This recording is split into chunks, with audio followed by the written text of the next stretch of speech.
Oggi siamo qui per festeggiare i 50 anni del CISV Padova. Che cos'è, Giulia, il CISV? Allora, il CISV è un'associazione internazionale nata nel 1951 da Doris Allen.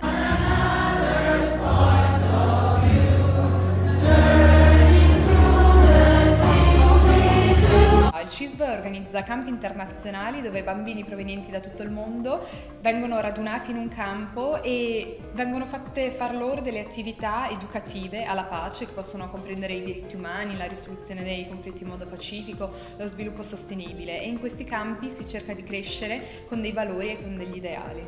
Andrea, il calendario di questo 2019 che comprende diverse tipologie di attività a partire dagli 11 anni.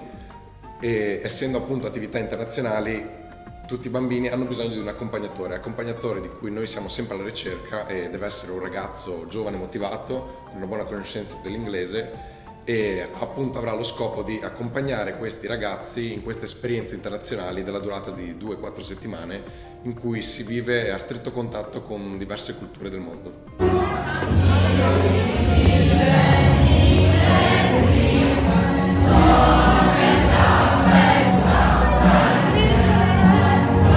Buoni 50 anni. Grazie. Grazie. E buongiorno Martina. Buongiorno. Buongiorno Martina.